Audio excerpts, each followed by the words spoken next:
Bismillahirrahmanirrahim. Alhamdulillahi rabbil alamin. Ar-Rahmanirrahim.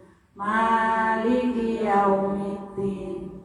Iyyaka na'budu wa iyyaka nasta'in. Ihdinas siratal mustaqim. Siratal ladzina an'amta 'alaihim ghairil maghdubi 'alaihim waladdallin. Amin. Raditu billahi rabban wa bil islami dina wa bi Muhammadin nabiyyan wa rasulan. Rabbi zidni ilma warzuqni fahma. Amin. Terima kasih. Semoga dengan bacaan Al-Fatihah pada sore hari ini kita semua mendapatkan taufik hidayahnya dan inayahnya dari Allah Subhanahu wa taala. Amin. Untuk acara selanjutnya tausiah akan disampaikan oleh Bapak Ustadz Gula Fathul Amri. Untuk Bapak Ustadz, waktu dan tempat kami persilakan. Izin Pak PKK. Iya Mbak Sri. Bismillahirrahmanirrahim. Assalamualaikum warahmatullahi wabarakatuh. Alhamdulillah wa syukrulillah wa la hawla wa la quwata illa billah. Assalatu wassalamu ala rasulillah wa ala alihi wa sahbihi wa mawala. Rabbi israh li sadri wa yassir li amri wahlul 'uqdatam min lisani yafqahu qawli. Amma ba'du. Ibu-ibu yang dirahmati Allah, alhamdulillah kita bisa kumpul lagi untuk bermajelis ilmu lagi, dan masih dengan tema Riyadhus Shalihin yang saya balik dari belakang karena umumnya dengan dari depan, jadi biar yang biasa ngaji Riyadhus Shalihin biar bisa dapat depan dan belakang. Kita sampai di hadis berikutnya yaitu 1523. Nabi Hurairah radhiyallahu anhu anna Rasulullah SAW qala, dari Abu Hurairah radhiyallahu anhu bahwa Nabi SAW bersabda, atadruna mal ghibah, tahu enggak kamu apa itu ghibah? Qalu, kata para sahabat, Allah wa rasuluhu a'lam, Allah dan Rasulnya yang lebih tahu. Sehingga jawaban Allahu a'lam, Allah yang lebih tahu, itu bukan jawaban jelek ya. Terus kalau ketika ada orang yang jangan tanya sudah menjawab dan jawabnya sudah hati-hati, kemudian terakhirnya dia bilang Allahu a'lam, atau kemudian dia bilang saya tidak tahu, maka itu bentuk kehati-hatian kalau memang tidak tahu. Justru kurang tepat atau kurang baik ketika agar ditakoi terus mesti bisa jawab dan jawabannya belum tentu benar. Nah ini kurang tepatnya. Yang kalau kita sebagai orang yang menuntut ilmu, maka kita harus berhati-hati, karena sahabat kalau tidak tahu pun mesti dia akan mengatakan Allah wa rasuluhu a'lam. Qala, kata Nabi, dzikruka akhaka bima yukrahu. Yang namanya ghibah itu kamu bercerita tentang seseorang, saudaramu yang dia itu tidak senang kalau dia itu berceritakan. Ada cerita yang membuat dia tidak senang. Kila, sahabat bertanya, afara'aita in kana fi akhi ma'akul. Bagaimana pendapat jenengan kalau memang yang tak ceritakan itu memang ya memang dia kayak gitu. Misal contoh, kula lemu, terus jenengan cerita tentang pundi-pundi. Ustadz sing ngajari aku wonge lemu. Nah, kan itu bener kan? Tidak salah toh. Ning kula ora seneng nek cerita-ceritake ngoten niku. Padahal memang nyatane ngoten niku. Qala, kata Nabi, in kana fihi mataqulu faqad ikhtabtahu. Justru yang namanya ghibah itu ya buat ceritakan, ya memang dia itu kayak gitu. Ning dia enggak seneng nek buat ceritakan. Wa illam yakun, tapi kalau yang buat ceritakan itu ndak ada, misal wonge lemu kok diceritake kuru, maka kata Nabi faqad bahatahu, justru itu namanya dusta. Sehingga dari hadis ini kita bisa lihat bagaimana Nabi SAW menjelaskan yang namanya ghibah itu memang menceritakan yang kenyataan dari seseorang. Makanya kadang jangan nek sok ngobrol itu kadang orang bilang, iki aku orang ngrasani emang nyatane ngene iki ya. Justru sing nyatane ngene iki niku lah ghibah niku. Tapi nek boten sesuai kenyataan ya itu berarti di situ berarti dusta. Makanya ibu-ibu yang dirahmati Allah Subhanahu wa taala, ghibah itu justru yang sesuai dengan kenyataannya. Tapi kalau nggak sesuai dengan kenyataannya, nah itu yang disebut dengan dusta. Nah, kandungan dalam hadis ini menurut pensyarah yaitu Syekh Salim bin Ali Dali, beliau mengatakan yang pertama, seorang guru boleh bertanya kepada muridnya untuk mengajari mereka agar setelah itu mereka biasa menjawab pertanyaan yang sama. Terus metodologi pendidikan tanya jawab itu sudah beliau SAW ajarkan sebagai bentuk cara agar para sahabat dalam hal ini lebih paham, lebih tahu tentang agama. Sehingga kalau misalnya dengan pengawasan ngeten iki umpami dengan melihat hadirinnya iki ketoke wong iki ra paham tentang hukume rasan-rasan gitu kan. Tapi biasa melakukan, yang paham misalnya dengan tok atau beberapa di antara jenengan, maka jenengan bisa nulis surat atau bertanya langsung bisa, nek mboten pekewuh nulis surat bisa. Nah, sehingga nanti begitu sampai depan niku saya bacakan atau dibacakan oleh si pengisinya untuk diberikan jawaban. Terus tidak terus kalau jenengan sudah tahu terus jenengan tidak boleh bertanya. Justru apa yang jenengan tahu dan jenengan tahu kalau orang lain belum tahu, itu sebaiknya ditanyakan agar orang lain juga sama-sama tahu. Itu metode dalam belajar. Terus jangan sampai kepikiran mau sepenting aku wae sing ngerti, bareng aku wis ngerti wong liya ora penting nek ngerti ora bodoh ora sebuah pokoknya sementing aku sing pinter dhewe ndak gitu.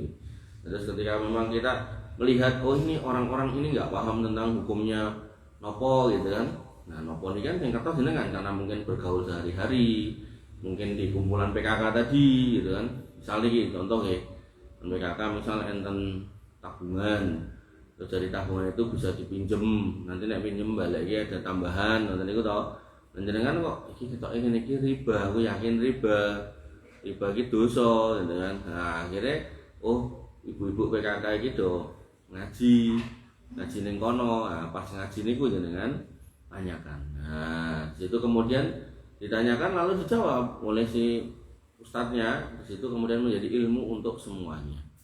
Makanya ada hadis tentang kedatangan Jibril kepada Nabi Muhammad dan Jibril bertanya kepada Nabi Muhammad, apa itu iman, apa itu Islam, apa itu ihsan. Nabi menjawab ini dan Nabi sudah tahu itu jawabannya. Lalu begitu Jibril pergi, kemudian Nabi bertanya kepada para sahabat, tahu nggak siapa itu tadi yang datang? Sahabat dia menjawab, Allah wa Rasulullah alam, yang tahu cuma Allah dan Rasulnya, kami tidak tahu. Kemudian Nabi menjawab, atakum Jibril yu'allimakum dinakum. Yang mendatangi kamu itu adalah Jibril, dan dia datang untuk mengajarkan agama untuk kalian. Nah, metodologi pelajarannya adalah tanya jawab. Sehingga menjadi kebaikan ketika orang yang tahu, ya misalnya dengan pengertos niki, oh ibu ning kene iki gawene ngutang kemudian enek anak-ane. Nah, jenengan yang ngasih tahu alias ngeramai, nah, mungkin ibu-ibu napa istilahnya punya respon nesulah apalah daripada jenengan nanti malah di nesoni atau dianyeli. Nah, maka metodologinya gitu nih. Jenengan bisa bertanya. Kalaupun jenengan bertanya langsung, wah aku dititeni sing kok aku dadi do ngerti. Nah, niku juga bisa ditulis tadi. Kalau ditulis pun nanti jadi ketahuan ya tidak usah dikasih nama atau mungkin bisa di WA kan. Makanya pada kajian-kajian yang lalu ada sinten niku Sarjono. Nah, yang sering bertanya niku kula secara pribadi seneng jan ya. Ya ini pendidikan gitu, Pak. Gerah napa? Oh ngaten, oke pun siap. Ini sehat toh? Iya alhamdulillah. Oh ndak boleh naik-naik. Oh iya siap. Iya. Artinya dengan metode yang beliau sering tanyakan bagus. Ya mung paling catatannya kadang nek tanya sok terlalu vulgar nih. Terlalu privat dan terlalu vulgar itu. Sok-sok ini buatan mesti. Tapi secara umum baik yang ditanyakan itu bagus, banyak yang bagus itu. Nah, Ibu dan Allah, ini pelajaran pertama. Pelajaran kedua, dianjurkan agar mengembalikan ilmu kepada Allah dan Rasulnya pada masa hidup beliau. Artinya, ketika sahabat tidak tahu, maka sebagai bentuk etika agar mengetahui batasan sebenarnya ilmu seperti apa, maka mereka selalu mengatakan Allah dan Rasulnya lebih tahu.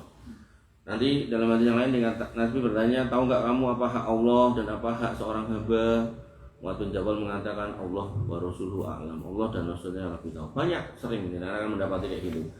Makanya ketika jenengan kenal pendakwah atau seorang ustadz yang kalau ditanya itu tidak tahu, benar-benar tidak tahu dan dia menjawab ngapunten kula dereng ngertos.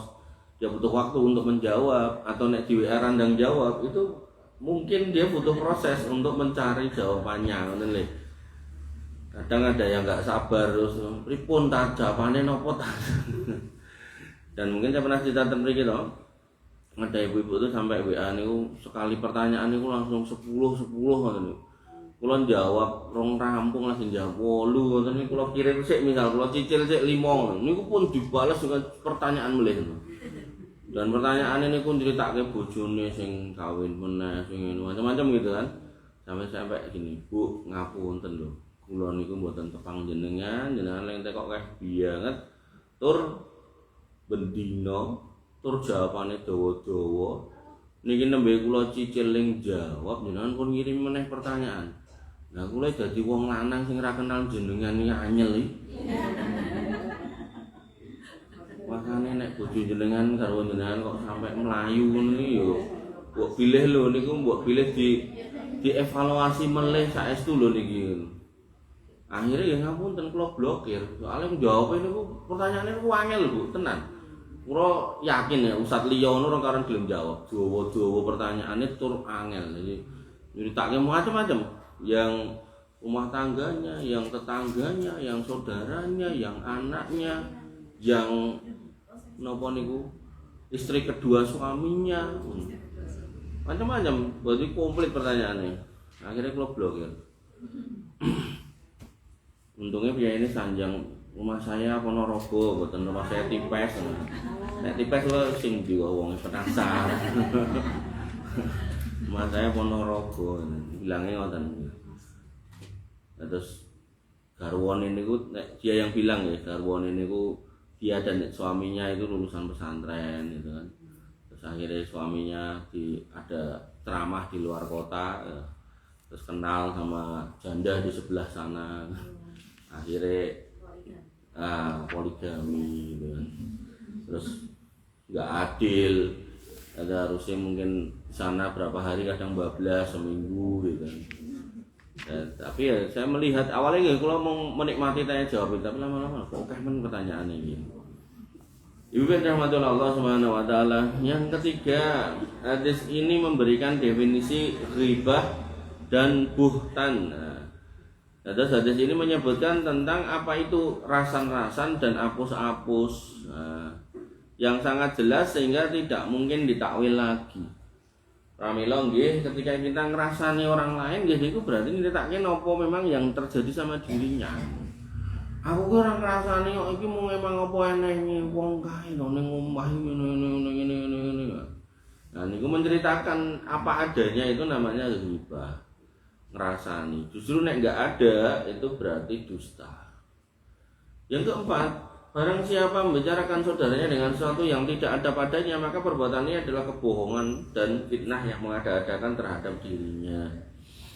Kalau ngomong kayak apa enengnya aja ndak boleh, apalagi itu yang ndak ada, nah, itu justru sebuah kedustaan. Makanya, nggih, dusta dalam Islam itu nggih tidak cuman urusan nyritake wong liya, bahkan dalam bercanda untuk menghibur orang dengan cara dusta aja ndak boleh dalam Islam. Nabi sampai mengatakan nggih, wailul lil ladzina yukadzibu liyudhika bihil qaum wailul lahu summa wailul lahu. Celakalah seseorang yang dia itu berdusta demi orang lain ketawa. Padahal saat ini jadi profesi loh, stand up comedy ya. Bayarannya larang gitu kan. Nah, wailul lahu summa wailul lahu, celakalah dia, kemudian celakalah dia. Maka kalau kemudian bercanda yang tujuannya menghibur orang aja ndak boleh, apalagi niku nyoto-nyoto dusta yang tujuannya menghibur orang aja ndak boleh, apalagi itu nyata-nyata dusta untuk memfitnah orang, itu tambah ndak boleh dalam Islam. Napa istilah tumbak cucuan, mengadu domba dusta itu ndak boleh. Nah, makanya ibu-ibu yang dirahmati oleh Allah Subhanahu wa taala, kalaupun boleh berdusta, maka tujuannya adalah memperbaiki hubungan, bukan malah mecah hubungan, merenggangkan hubungan. Umpami contoh nih, ada seorang suami dan seorang istri yang berantem, jenengan kebetulan kenal dua-duanya, mungkin delalah salah satunya saudara jenengan, satunya teman jenengan, kan serba salah kalau kita di tengah nih, belo dulur, engko malah rame karo konco, belo konco, rame karo dulur kan ngoten niku to. Nah, barangkali jenengan memang punya akses kepada dua-duanya, jangan bisa bilang, aku ngerti kok kowe lagi nesuro bojomu, ning jane lho, jane bojomu iki nek ditake kowe ning aku jane apik-apik kok. Ngomongnya kowe iki gemati, padahal ya ora tau ngomong ngono gitu. Enggak apa-apa itu. Nah, terus 3 dusta yang diperbolehkan. Yang pertama ketika perang, yang kedua mendamaikan pasangan atau mendamaikan kaum muslimin. Tapi ya tidak berlebihan ya. Ya maksudnya sekedar ngoten niku lho. Atau misal jenengan pun booking ke resto napa restoran lah, pokoknya tempat makan ini. Goleke sing romantis ya. Atau nek perlu misal di booking ke hotel. Nah niki suami istri sing kerah niki aku diutus garwamu penyampaikan nek gelem damai dinteni ning hotel napa Bu sing sae niku napa sing tentang mangu niku hotel napa niku pokoke hotel sing ngoten niku lah sing indah view-nya ning hotel iki kamar iki dina iki wis dibokengke kamar dinteni ning ngono. Akhirnya niki suami istri mangkat mriku, petukan ten mriku. Ya jenenge ning jero kamar ya warep padi wis kono gitu kan. Tapi kan pun jenengan bokengkan gitu loh. Nah, itu boleh kalau kayak gitu. Tapi kalau kemudian sekedar bercanda enggak boleh. Bahkan Nabi itu bercanda dia suka, tapi enggak berdusta. Contoh, satu ketika datang ibu-ibu sudah sepuh. Ibu-ibu yang tua ini bertanya, "Ya Rasul, apakah saya masuk surga?" Dia bertanya, apakah saya sebagai wanita yang sudah tua ini, kan saya ini kembali ke dianya yang bertanya, wanita tua, apakah saya masuk surga? Kata Nabi, Bu, kan surga niku mboten nenten yai sepuh. Ya langsung nangis gitu kan, baperan. Akhirnya yang terjadi apa? Yang terjadi dia pun balik badan sambil sedih, dipanggil sama Nabi, Bu ibu, gak usah sedih, karena nanti orang yang masuk surga niku dijadikan muda lagi, umurnya 30-an tahun, 33 sampai 35 tahun. Tersenyum.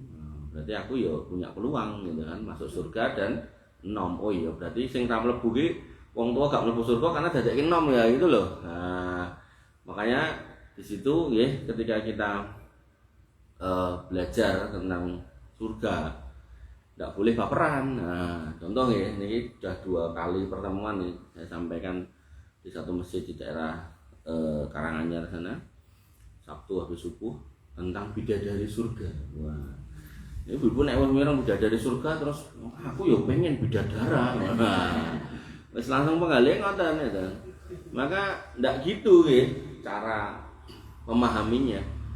Bidadari surga dengan semua sifatnya, matanya yang bening disebut khuril in, nah itu karena matanya lebar, terus hitamnya hitam banget, putih banget, kontras, jadi bening banget, buatan bruwet, ya.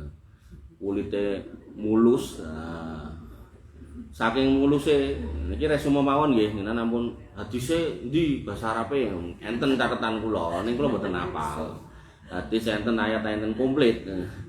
Nanti kula sampaike 2 kali atau 3 kali pertemuan ini. Sampai betise napa? Kentol ya.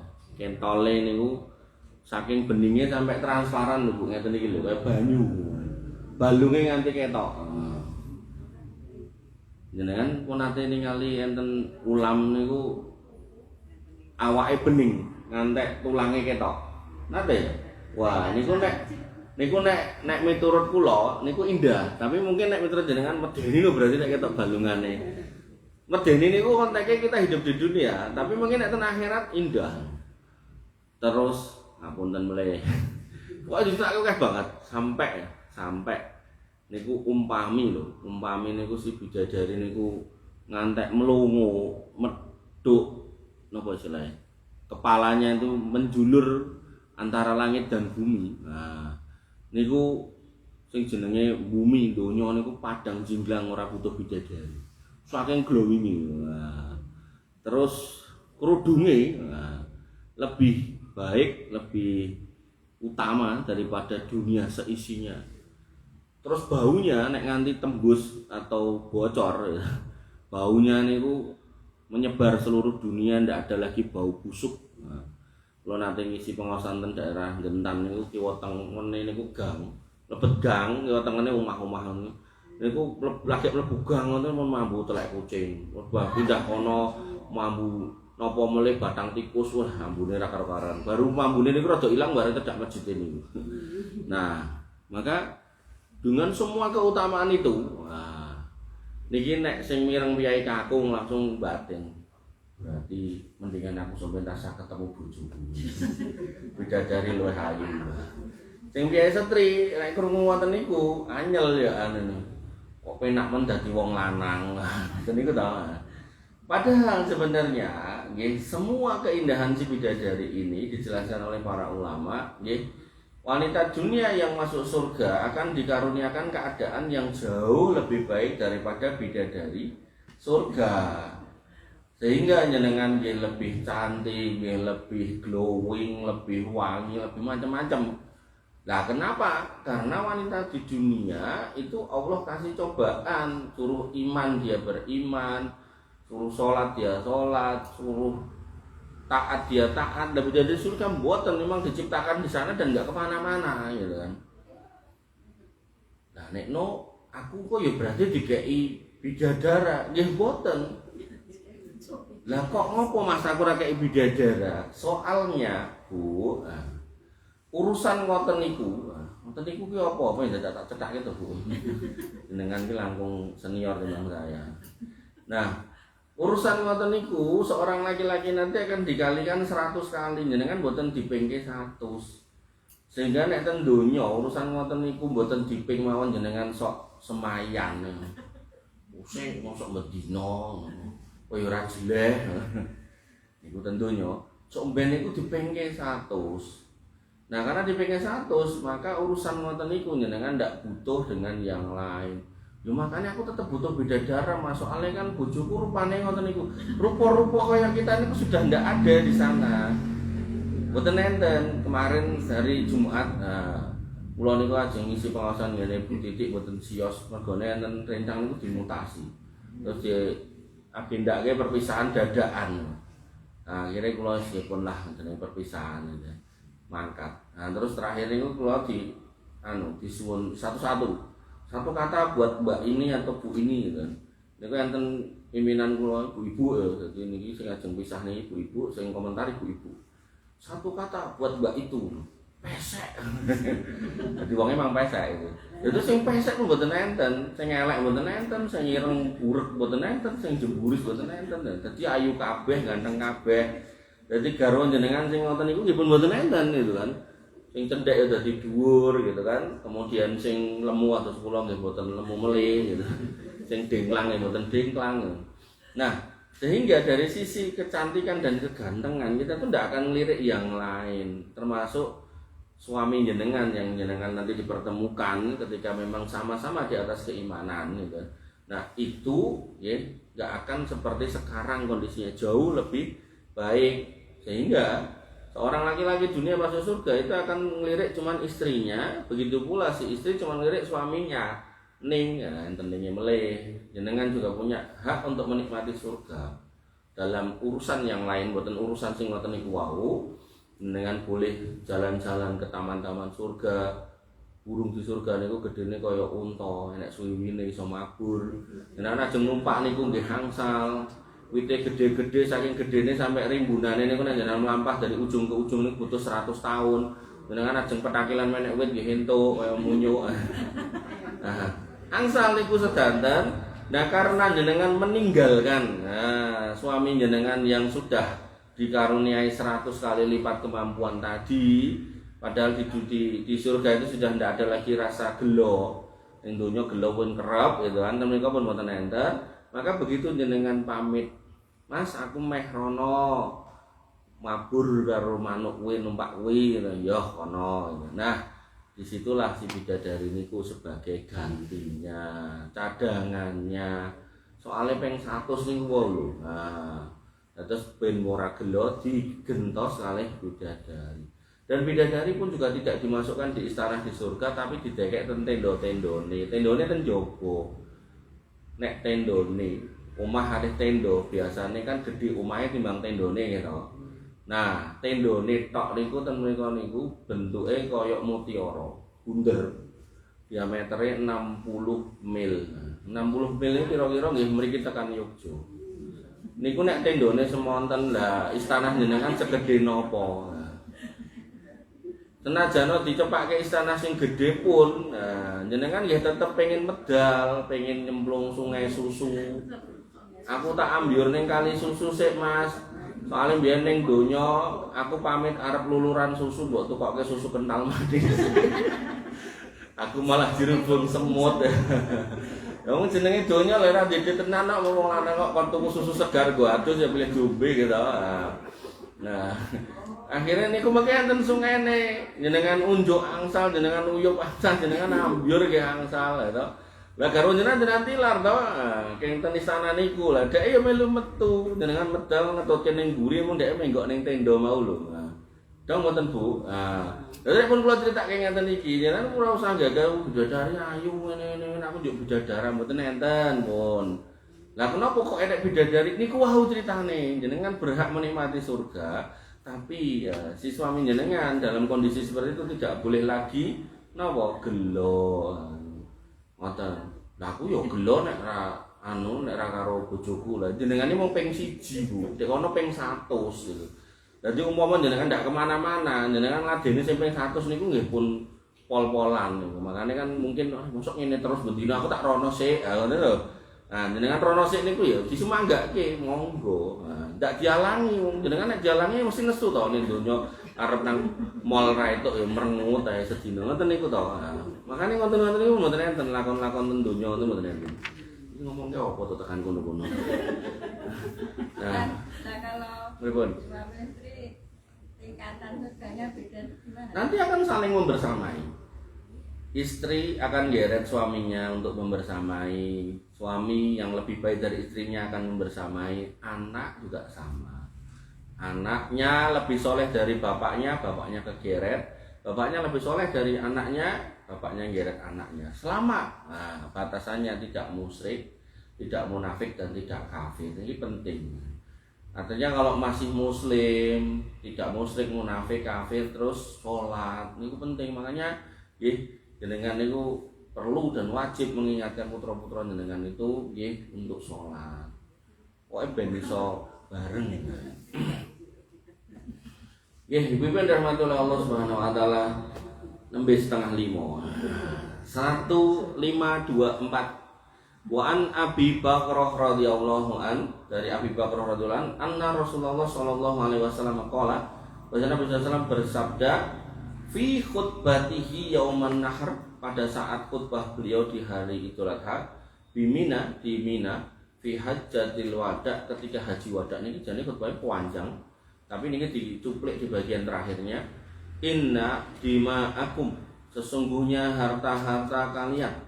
Ini konteksnya sesama muslim, wa amwalakum, maaf, inna dima'akum, sesungguhnya darah-darah kalian, wa amwalakum, dan harta-harta kalian sesama kalian, wa a'radakum, dan kehormatan kalian sesama kalian, ya, haramun alaikum, haram satu dengan yang lainnya. Tegese tidak boleh diambil, darahnya tidak boleh ditumpahkan, hartanya tidak boleh diambil, termasuk kehormatannya tidak boleh dijatuhkan. Gak entuk dielek-elek, gak entuk difitnah, gak entuk dirasani. Sehingga jenengan satu sama lain memiliki hak untuk dijaga hartanya, dijaga kehormatannya, dan dijaga darahnya. Ya Allah. Ya gitu. Ya kula nekani akhirus sanah putra kula sing keri dhewe niku. Nah, ngajeng kula enten bapak-bapak beto lare kalih. Jenenge lare mlayu-mlayu mriku to. Dek nggo tas Bu, tas cilik niku. Tas cilik ning pandel. Mbaten iki mungkin ana didokeh biang. Tapi nggih karena niku acara akhirus sanah setunggal. Kemudian mudah-mudahan saya tidak salah bedek. Di belakangan kula, bentuk kula ngeten iki ya. Dia mungkin punya husnudzon. Iki wong ngene iki mosok maling gitu kan. Lah niku pun les mawon tas niku sok isi-isine dhewe ten niku. Kula anu mbaten iki warna bas lemah ya. Tapi tas iki cilik tapi dawane lho. Dadi kaya di kula bayang lho kaya di anu ditoto. Terus dia lunga ya lumayan suwe Bu. 15 menit setengah jam balik meleh. Wong niku acara iki jam 7 nanti jam 12 nanti kula mulih sik wae aku. Yo acara perpisahan TK suwe menah. Nah, akhirnya balik lagi masih ada tasnya. Motor itu dibaleni meneh. Maka di dalam Islam nih, ketika jenengan mau beli rumah, niku nggih saran saya. Sekarang kan jenengan udah punya rumah, maksudnya nggih putrane. Saran saya, jangan langsung beli, tapi kontrak dulu di lingkungan-lingkungan yang jenengan identifikasi baik. Oh, daerah kono ketoke kampungnya apik. Kontrak dulu misal setahun gitu kan. Nah, setelah kontrak di situ setahun, gimana tetangganya, gimana masyarakatnya, oh baik semuanya, baru silakan dibeli agar tidak menyesal. Ten TikTok, ten Instagram itu kan lebih viral. Terus misalnya lingkungannya Muslim jani, lingkungannya itu Muslim, banyak orang lewat. Tapi enten satu rumah niku menuju masjid niku wong niku anggere esuk kali sore buat banyu. Banyu napa? Banyu turangan kedusi kirik. Sok-sok ketutan teleke barang. Jadi sampai divideokan, sampai diviralkan ngono yo polisi yo ora obah. Padahal itu benar-benar sudah kelewatan kalau menurut saya. Sampai ada videonya aja tempat niku juga. Niku ketika sholat Id, belalah kok ya lewati memang kudu mriku gitu. Sholat Id niku lewat mriku niku digawe megung dalane niku. Wis mbuh niku ngedusi sapa ae kok didusi ae banyune kok dialekke ning dalan. Itu wong lewat mesti ngidaki banyu-banyu ra cetha ngoten. Nah, maka ya ibu-ibu yang dirahmati Allah Subhanahu wa taala. Kalau udah kayak gitu kan rumah udah terbeli, arti dolneh yo biasanya ini lama dan seterusnya, apalagi nek ada cerita-cerita gitu orang yang mau beli yo males juga gitu kan. Maka kita harus paham bahwasanya ketika kita muslim kita harus menjaga tetangga kita. Demikian pula tetangga kita muslim kita harus menjaga kita. Sehingga nanti dalam kalimat orang Jawa niku enten istilahnya pager mangkok luwih bakoh timbang pager tembok. Niku nanti gathuke bahwasanya ketika jenengan punya kelebihan rezeki, jangan ragu untuk berbagi dengan tetangga, jangan pelit. Jangan sampai jenengan keluar rumah kok ngbuak sampah di sini panganan mambu, jangan dibagi sama tetangga. Napa mawon, jenengan genah misal niki, sak niki wulan niki kan wulan jagung to. Mengko sura wis sepi wong, ngono jane ya men-men iki kok ceramahke nikahke putra sura jane ya ora apa-apa tapi jenenge menungso. Nek urung mantep imane, urung wani gitu. Nah, akhirnya palingan wulan jagung, kadang jenengan mungkin jagung sedinten ping kalih ping 3. Ah, berkate mung ditumpak-tumpuk disingkat-singkir kaya timbang ngoten nek emang tanggane kira-kira okahe tanggoku anake 5, kadang anake apa jenenge nangis keluwen, niku paringke ndak apa-apa, lebih baik. Dan dalam konteks makanan sebenarnya ya dari beberapa yang saya baca atau saya pelajari itu juga bisa menjadi sebab amal jariah. Jadi kadang itu kita itu memahami amal jariah niku pokoknya bentuknya kudu bangunan. kudu masjid, kudu sekolahan, ngoten niku to, kudu dalan, mboten nggih. Ketika kita membagi makanan lalu makanan itu dimakan dan dengan sebab makanan itu seseorang ini kemudian bertumbuh menjadi orang yang lebih besar, maka di situ ada investasi jenengan pada diri seseorang itu. Nek dia nanti beramal baik, insya Allah kecipratan gitu. Nek dia beramal buruk ya dia tanggung sendiri, kecuali amal buruk itu sing ngajari jenengan gitu kan. Nek gede malingo yo, nek nek ngajari jenengan ya jenengan kecipratan dosa. Tapi nek kita memakasi makanan kemudian dia menjadi tumbuh, kemudian jadi baik gitu kan, maka ya insya Allah dapat pahala banyak. Makanya jane bos MBG ini jane nek ra korupsi ngono ganjarane akeh dhewe mungkin sa Indonesia. Selain presiden ini, maksudnya dia akan memfasilitasi toh makannya gratis untuk jutaan, puluhan atau mungkin ratusan juta anak Indonesia. Tapi ada tadi itu dinodai dengan mencuri ya, korupsi kan. Makanya dalam Al-Quran kan dikatakan wala tubtilu shadaqatikum bil mani wal adha. Sedekahmu ki aja batalke pahalane dengan mbok lok-lokke sing mbok kei karo mbok undat-undat. Niku bisa membatalkan pahala sedekah. Kelingan ora, biyen tak ewangi lho, kelingan ora. Ngoten niku nek bahasa-bahasa ngoten undat-undat itu membatalkan pahala sing biyen tadi itu. Atau kemudian waktu memberikan, yo dasar wong kere nyusahke wae. Itu juga nanti membatalkan pahala. Nah, dalam konteks pejabat tadi, MPG tadi, ya kalau kemudian tidak mencuri, itu pahalanya gede dewe, akeh dewe. Karena memfasilitasi makannya puluhan anak Indonesia dan bisa jadi amal jariah. Tapi ya itu tadi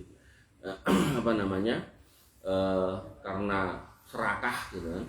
Terus akhirnya MPG bukan lagi Mas Bahlil ganteng ya, Mas Botak Gragas gitu. Nanti ya Allah, korupsi ya sedina sak miliar itu kayak arep gopo lho. Inggone ngangkringane tuku sak gerobak gitu. Nah, Bibi rahmatullah Allah Subhanahu wa taala, nggih.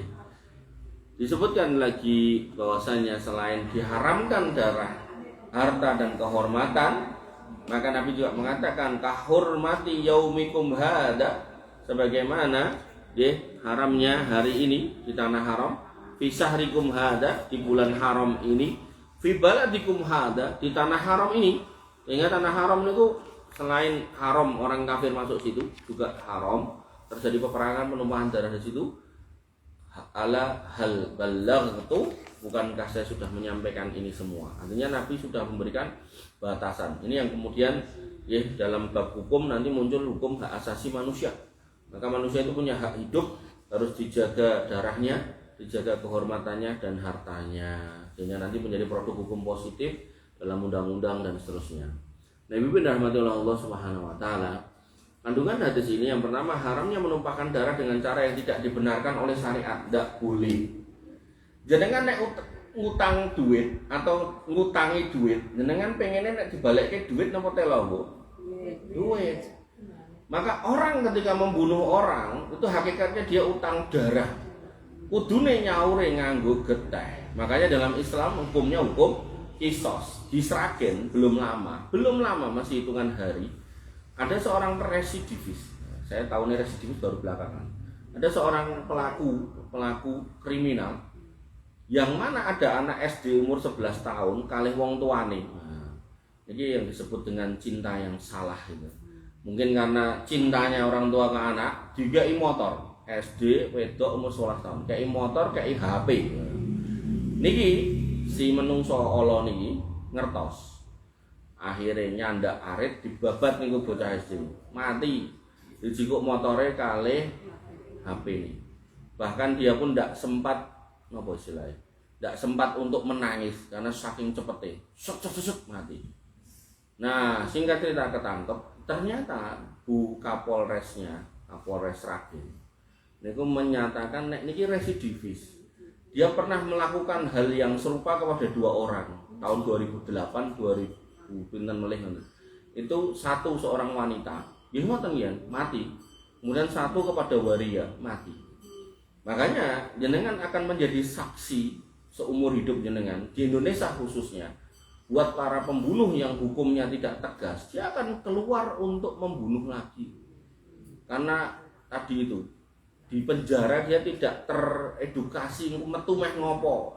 Rata-rata yang lontang-lantung mangan gitu kan. Akhirnya nanti begitu metu pikirane ya mung piye carane ya, cepet omongku kecekel para wurung mlebu neh ning jero ya mung mangan turu ngono.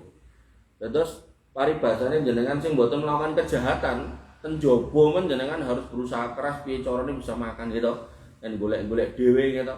Sing niku bar mateni cemplunge penjara mah diopeni. Dan anggaran niku enggak main-main niku ratusan miliar setahun mung ngopeni orang-orang kayak gitu. Sehingga nggih kalau misal nggih hukum Islam itu dipakai, negara enggak akan terbeban. Wong mateni balas mateni. Carane soal kemudian apa ya kudu dipenggal mboten ditembak nggih angsal. Der. Sudah. Artinya kalau sudah nyata korbannya, hukumnya dinaikkan ke banding ya tetap terbukti sampai ke terbukti tembak mati selesai. Ora usah makane rasa kopeni menak. Dan nenengan garek ngitung to. Niku nek misal sedina 10.000, wong siji ping 30 ping 30 wong niku kan nek makan yo ora prei to. Nah, to. Nah. 30 ping 30 100 sejuta ngoten mawon. Setahun 12 juta. 10 tahun pinten? 120 juta mung nggo makani ngoten niku. Metu-metu yo mateni meneh gitu. Dan kasus ini enggak sekali dua kali, banyak kasus model kayak gini. Makanya Allah menyebutkan di dalam Al-Qur'an bahwasanya inna fil qisasi hayatun. Dalam urusan kisos ada kehidupan. Kehidupan siapa? Kehidupan orang lain. Satu.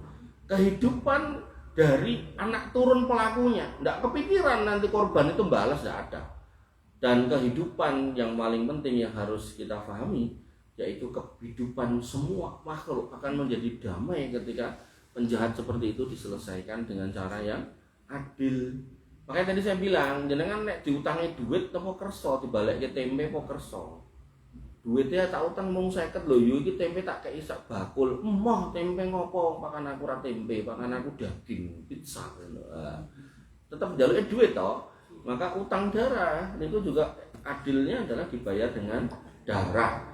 Cuman walaupun demikian, seorang pribadi tidak boleh membalas pribadi, tetap harus melalui mekanisme pengadilan. Nanti mboten kemudian berarti tak kisos dhewe, tak boleh ya. Jadi harus tetap mekanisme pengadilan. Itu pelajaran yang pertama. Yang kedua, haramnya menghabiskan harta bukan dengan jalan yang disyariatkan. Jadi harta orang lain nggak boleh kita ganggu, harta kita sendiri juga nggak boleh dihabiskan dengan cara-cara yang nggak benar. Duit-duit gue mendem tidak boleh, duit-duit gue narkoba, gue judi tidak boleh.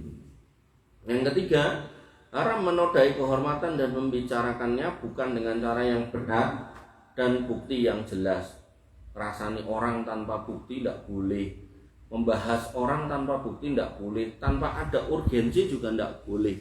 Tapi nek memang ada urgensi boleh, misalnya dan seorang ibu ngobrol dengan seorang suami atau suaminya, ceritake anake, Pak, yuk iki bahas putrane sing nomor 3.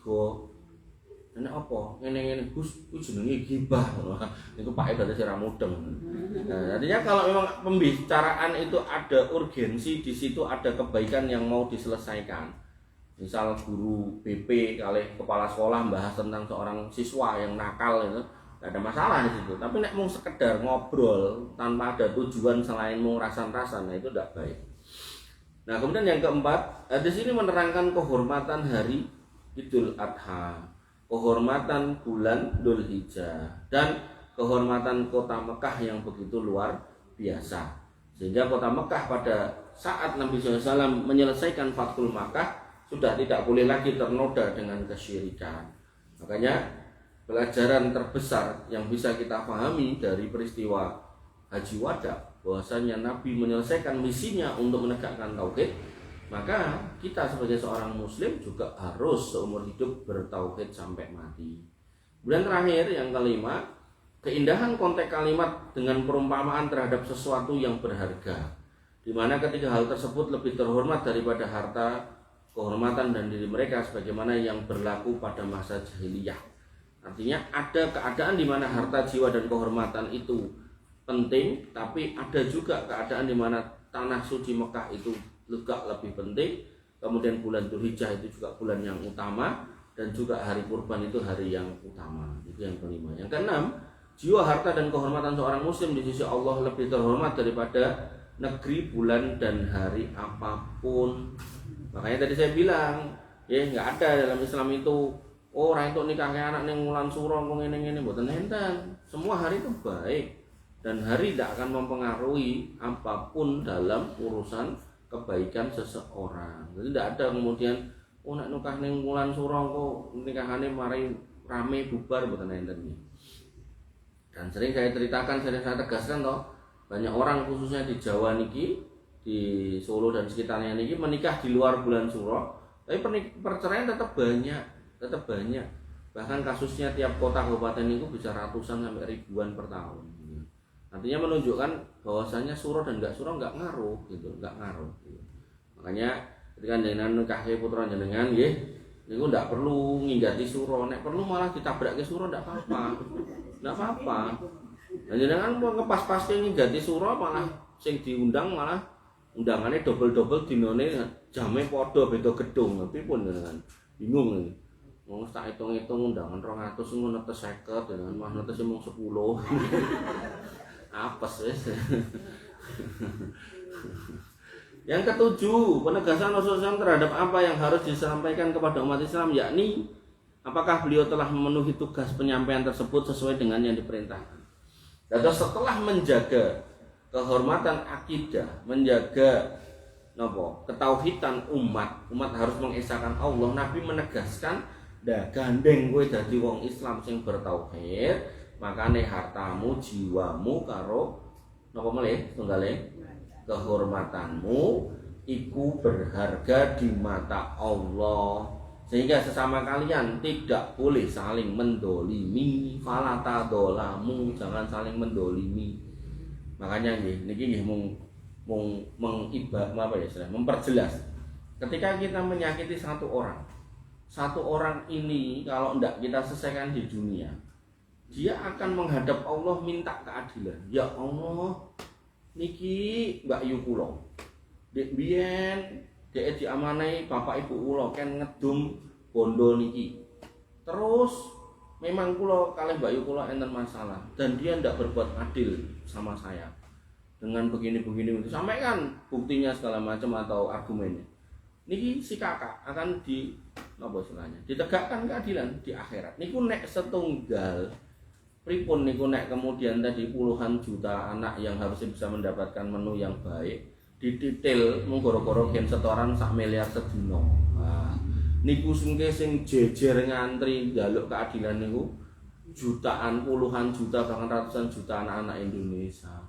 Termasuk pada yang lalu korupsi Pertamak niku sing di Pertalit didol Pertamak niku nggih ngoten. Niku mungkin jenengan nggih ngantri njaluk keadilan. Ya Allah, kula ndek mbiyen niku mundhut Pertalit ngangge rega Pertamak. Gara-gara menungso niku ngantongi 1000 triliun, 900 sekian triliun, hampir 1000 triliun. Makanya Ibu yang dirahmati oleh Allah Subhanahu wa taala, perbuatan-perbuatan yang mendolimi banyak orang itu jauh lebih mengerikan. Dan nikmat dunianya enggak, mungkin dia bisa ngitung sekian ratus miliar aku paling di penjara sekian tahun gak popo, engko aku cara metu wis tuwa loro-lorone iso ning Singapura iso ngene ya monggo lah gitu kan.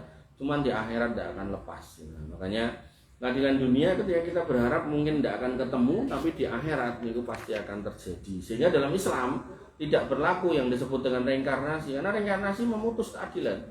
Makanya dalam agama lain itu ada dogmatik bahwasanya orang ini nek mati engko urip diuripke meneh pilihannya tinggal dadi menungso, dadi kewan apa dadi dewa. Gitu.